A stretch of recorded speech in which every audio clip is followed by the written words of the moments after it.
欢迎来到新闻和活动频道，请订阅和分享已更新有关当今最着名明星的最新信息。湖南卫视后台的王一博曾被当成工作人员，难怪他能从绿叶熬成顶流。很多人看到王一博现在是顶流，代言一堆，舞台上风风火火，以为他就是走运踩中了流量时代的风口。而我想说句实在话，他那股能吃苦的劲儿早就把路铺好了，只是我们大多数人当时都没当回事。我印象挺深的是看湖南卫视一档专访的时候，节目组聊到当年《天天向上》换新人，有导演提到一个细节，选拔那会儿别的新人还在那儿拘谨，生怕多说一句话出错。这位小孩已经一把抓起台本，自己跑去问工作人员流程，主动要求多上场练镜头。而很久之后，大家才反应过来，那个不声不响抢活干的年轻人，就是后来火到发烫的王一博。说他是顶流吧，很多人第一反应就是资源好呗，公司捧呗。但翻翻公开报道就知道，他刚到天天向上的时候，压根谈不上什么资源。2016年，他以天天小兄弟身份加入，台里当时是真的在做选拔的。导演在接受媒体采访时透露，他们看中的一个点就是谁能吃苦，谁敢扛活。结果王一博在内部观察期里，每回录制都最先到现场，主动帮忙跑流程，连帮忙搬道具这类杂活，他也照接不误。你看啊，综艺录制其实很累的，一条又一条返工，站在那儿腰酸背痛，没戏份的新人，一整天下来说不了几句完整的话，非常磨人。他那会儿镜头并不多，有时候站一整期，镜头一闪而过2秒，却还坚持提前去现场熟悉流程。有工作人员在采访中说，他属于那种不太会说好听话，但是安排什么就做什么，还老是问一句，还有要我干的吗？说到底，能吃苦听起来很土，可在圈里真不常见。现在不少新人考核的时候都挺拼，一过了之后就开始挑挑拣拣。而王一博那几年在天天向上的状态，说直白一点，就是苦活累活抢着干，露脸的时候往后站。你说这种人混在综艺班底里，是不是很容易被忽略？结果呢，时间长了，导演组在接受媒体采访时都承认，对这个话少的小孩印象越来越深，因为不用催，永远在状态里。他身上有个点挺有意思，按常理，很多偶像出身的人会格外担心自己的人设，想要搞幽默，搞怪，好证明自己综艺感强。而他在节目里，初期完全谈不上什么综艺天赋，反应其实有点慢，人又安静，有时候话少的观众都忍不住吐槽他尬。但你去看后来节目组提供的花絮，会发现他在录制空档一直在背台本，记流程，连别人的串词都记，这就有点反常啦。别人要的是镜头，他要的是把工作做正确。有一次录节目，据说是临时有环节调整，有艺人不太适应，重复了几次都接不上，而他反而是那个最先抓住变动节奏的人。现场有老师开玩笑说，这孩子像后台工作人员，什么都记得。而关于他能吃苦的说法，不是空穴来风，像人民日报客户端、中国青年报这类媒体都写过，他从乐华练习生出身，小时候去韩国训练，每天10几个小时高强度练舞，练到膝盖缠着绷带继续跳。在这就是街舞时，他早就说过，练舞那几年，唯一的娱乐就是在练功房看着镜子发呆，累到想打退堂鼓，但又不甘心回家。很多人听完就是一句，哎呀，艺人都会这么讲。可你看他现在舞台上的稳定度，就知道那劲儿是熬出来的，不是嘴上说说。再说表演这块，很多网友觉得他演戏算不上演技派，有争议很正常。这个没啥好护的，就事论事。他拍《陈情令》的时候，有媒体采访导演，导演提到他有个习惯，每场戏只要有时间，就会去一遍一遍看回放，哪怕那场戏已经过了。他其实很清楚自己不是科班出身，就是的多看、多问、多改。包括后面去拍电影《无名长空之王维和防暴队》，导演们在采访里提到他的评价很统一，不叫苦，肯学。说的更具体点，长空之王里有真实飞行训练，他要上真机拍拉链戏的时候，有报道说他配合完成了真实战斗机飞行体验，训练前还做了系统学习。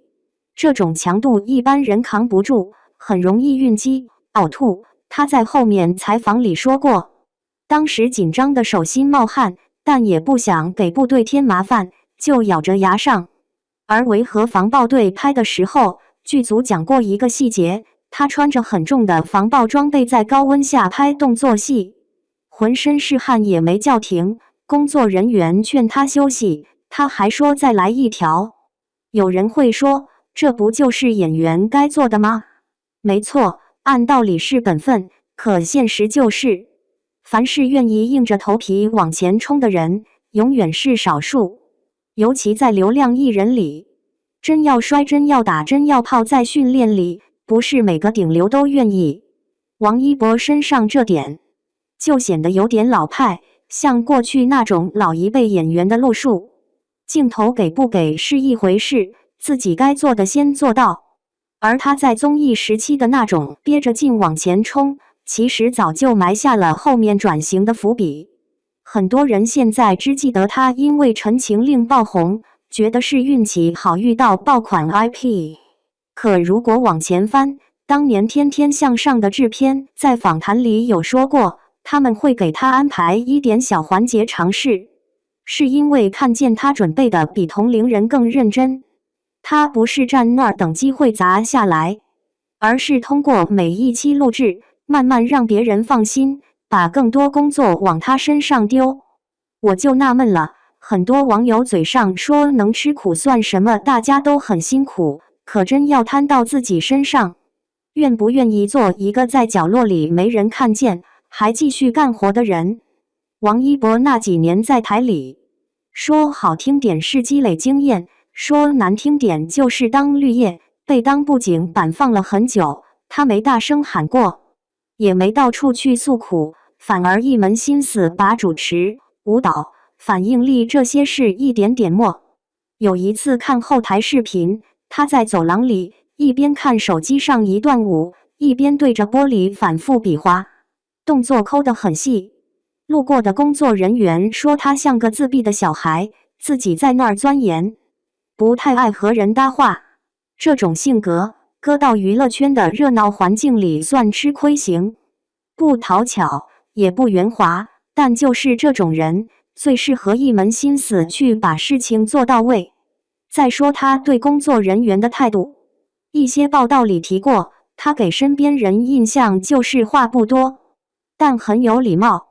拍片结束，一般会给工作人员鞠躬道谢。这种礼貌在现在的年轻演员里也不算稀奇，可关键是他当红之后，这些细节没掉。他在机场被拍到，多次会帮粉丝捡掉在地上的东西，或者提醒大家注意安全，不是端着那种你们不要碰我的架势。这种性格你可以说是有教养，也可以说是谨慎，但不管啥理由，放在一个顶流身上，多少有点加分。而他在接受官方媒体采访时，说的最多的词就是做好自己的事。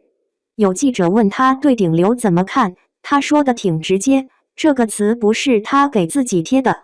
他只在意能不能做好每一份工作。这话听着有点标准答案，可结合他这些年的行为去看，就会发现不是说说而已。他是那种你给一个任务，他会默默做完，做完了再琢磨能不能再好一点的人。所以很多人现在回头看，都会说他出道即顺风，但翻一下时间线就知道，从练习生到团体出道，从韩国回到国内当爱豆，再到主持《天天向上》，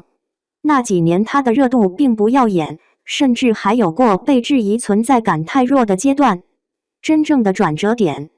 是他靠作品和节目逐步堆出来的，而不是哪天突然出现一个超级资源砸在头上。说到底，这个行业是很现实的，流量来得快，走得也快。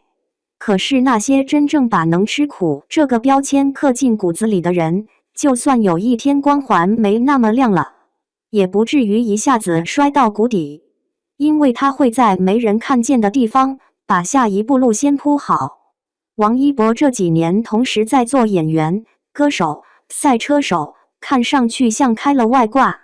其实你看新闻报道就知道，他参加摩托车比赛的时候，是老老实实从训练赛、积分赛打起，有成绩才会被写进体育媒体。我在想，很多普通人其实和他挺像的。你可能在办公室里是那个最早到、最晚走，却最不显眼的同事；你在项目里扛了大头，写 PPT 署名的时候排在倒数。这样的默默付出，外人一眼看不见，只有自己心里清楚。